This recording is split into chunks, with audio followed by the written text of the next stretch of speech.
شوف القان احنا موجودين في حارة 24 فراحت القان مؤجر من البلدية. هذا الشيء ما بيعنينا. بيعنينا حاجة واحدة، مصلحة أولادنا، صحة أولادنا. باقي الأشياء ما بتهمنا من مؤجر ما في متأجر. بهمنا أول شيء إن مصلحة أولادنا وصحة أولادنا قبل كل حاجة. إيش وضع الروضة من الداخل؟ الروضة للأسف الشديد ما بتلائم للطلاب. بيقولوا قني القديم، أنا بحس أنا بشوفه قن حيوت.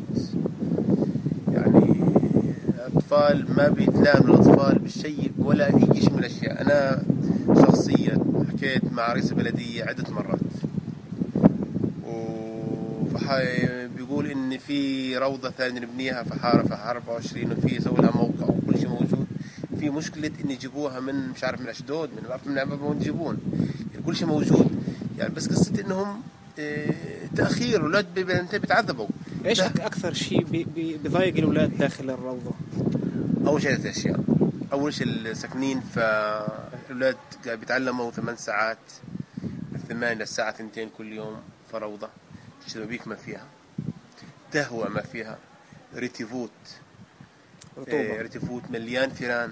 بيجوا بحطوا أكل من الأولاد، بيلقوا الأكل مأكول من الفيران بتاكل أكل الفيران بيأكل أكل الأولاد. ممكن يشكل أنا ولدي، أنا شخصيا ولدي راح الحمام، يعني ما قدر يوصل الحمام. شاف الفيران من الخوف وسوى له حل. حاولت عدة مرات أحكي مع رئيس البلدية وأحكي مع رئيس البلدية مع المسؤولين تبعينه مع نائب الرئيس. للأسف إحنا بنشتغل، إحنا نسوي وبعرف إن العام بده يوقفوا القان هذا ومن قصة المحل في السعر، وأنا مش راح أرجع الأولاد غير نلقى حل القصير. اليوم وعدوني يعني يقولون على محل ثاني، وأنا بتأمل إن شاء الله يكونوا صادقين إنهم يقدروا يعني يقولون من المحل هذا. يعني هل أنت متخوف في تخوف على صحة الأولاد داخل هذه الروضة؟ أنا أول شيء صحة أولادنا قبل كل حاجة. سيارة كتير مع الرئيس البلدية عن جد أخوي، بس عندي أولادنا أهم من كل مصلحة شخصية. رئيس البلدية صديق وأخو وأصحابنا وياه وفي نفس القائمة وكل شيء موجود، بس لكن مصلحة أولادي رقم 1. هي أول شيء معكم. أنا السؤال هذا جاوب الرئيس، بيقولوا في مشاكل مع مقرشين مع أرض مش تبع البلدية، بس في الأرض موجودة. الأرض موجودة.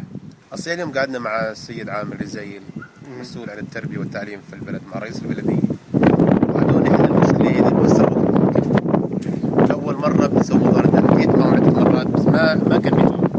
اليوم وعدونا وعد، أخذنا الأطفال كلهم على البلدية مع الأهالي مع الأمهات مع الآباء، ومشينا على البلدية قعدنا في الإشكال تبعت الرئيس ووعدوني يلقوا حل القصة هيك. أنا بتأمل إن شاء الله إن ما نرجع كما مرة كل يوم نروح وقعد. إحنا مش رح نسكت على الموضوع هذا، نمشي يوم على البلدية غير الموضوع ذي ينتهي. أنا مش بس البلدية، أولاد الحارة كلهم يصير فيهم أمراض عشان هذا يعني الواحد ضميره زي لازم ينبه الواحد. إذا إحنا نسكت إحنا مشاركين معهم في الجريمة هذه، وهذه جريمة كبرى إذا